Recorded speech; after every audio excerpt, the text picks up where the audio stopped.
Welcome to this particular video, guys, and in this particular video now we will start to install and configure failover clustering. So we have already installed the failover clustering. Now this is the time to install the cluster and configure it. Okay, so for that what we need to do is, you can see we have already configured one Q drive, and that is also accessible. This is the node 1, and let's start building our first cluster. Okay, so I can go here and type failover, and it will launch the failover cluster manager. So I can open it. Okay, so in the failover cluster manager, this is the console. Okay, and in this particular console you can see that there are certain tasks. Okay, the first task is to run validation of this particular cluster, so we will run the validation. Okay, so in the course, if you go for the course, we will do a deep dive about the validation, but in this particular demo session, so we will go through and show you how to run the validation. Okay, so we will click validation configuration. Okay, so this will launch a wizard, and I will click next. Okay, so here I need to add our machine. So at this moment what I can do is I can add both servers at the same time. I'll show you how to do it.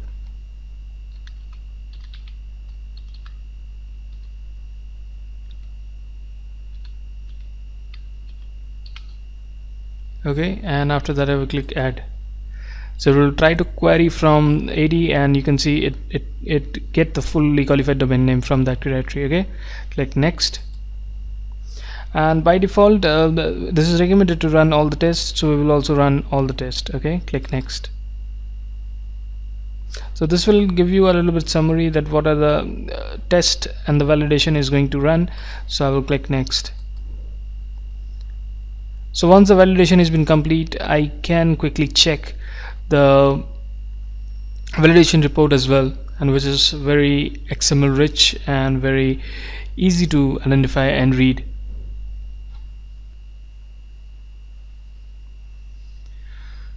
So you can see the testing is already been completed, but there are some warnings, so I can quickly check what are the warnings is for. Okay, so I will click here, view report, and the report will open, and I can see where is the warning. Okay, so I can see there's a network section which says as warning, so I can click network section. It will directly navigate to my network section, and validate network communication, I will click here, and it will give you more analysis what exactly went there. Okay, so if we check this, it says it has been reachable by only one pair of the network interface. So we already know that the network interface, there should be two each in the node, so that means one would be for public networking and another would be for private networking. But as it is a test and demo environment, we have only made one network each on the server, so that is the warning is for. So it seems to be great, and right now we can finish and create a cluster.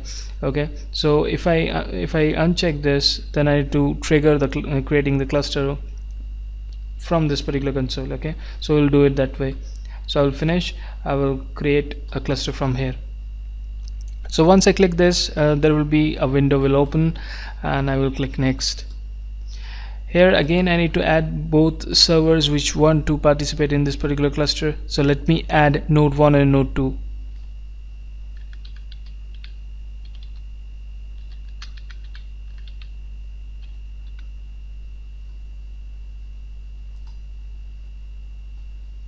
Okay, once the validation has been done from AD, so then these two servers are being added. I will click next.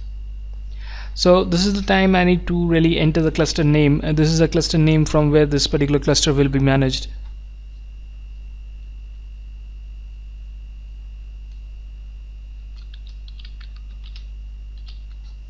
So I'm putting this name as cluster 01, and I also need to put an IP address.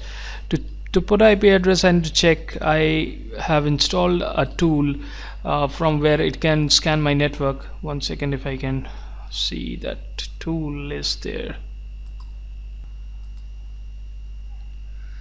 Okay, I'm not able to locate that particular tool. Let me just try to check which IP is free. Let me try to ping one IP.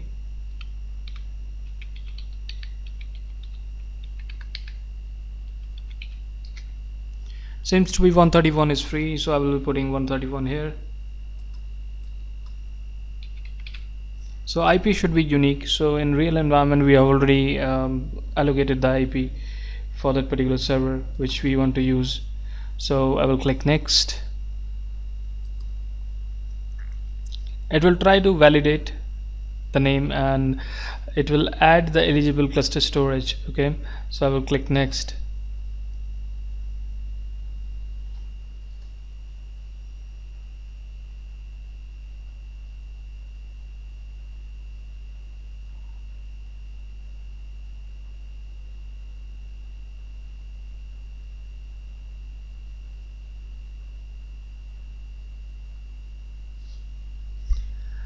Okay, so now I can see this cluster is being set with 2 nodes and the quorum is set as node and disk majority with cluster disk 1, and I can view the report as well. So if I view the report, I will double click, it will have each and every information which it has checked and finished the cluster. So you can drill down this particular information as well. Okay, so once the cluster is up, you will see there is an icon and which will show up your cluster. So if I go to the storage and disks, you can see one disk is being used as witness disk, and if I go here and you can see there is 2 more system icons, that means this Q drive is now taken under control by the cluster. It is a cluster disk.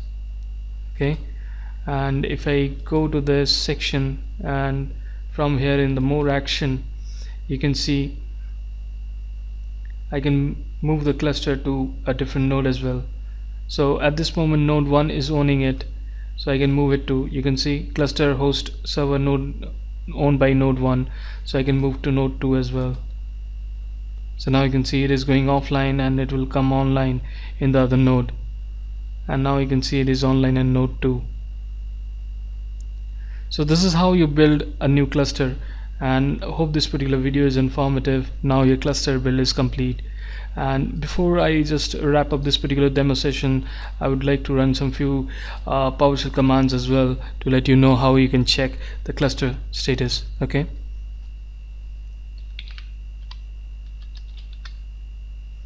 so if you run a get cluster, so it will pop up your cluster name. Okay, and if you say get cluster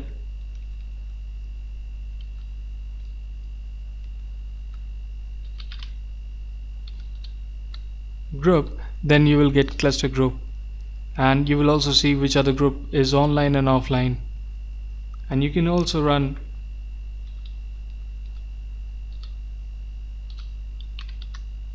get cluster resources. It will also list your resources which are been already deployed to the cluster. So hope this particular video is informative, and do check out our full-fledged training. If you want to subscribe it, the link is right below, and get it soon. We have very limited seats.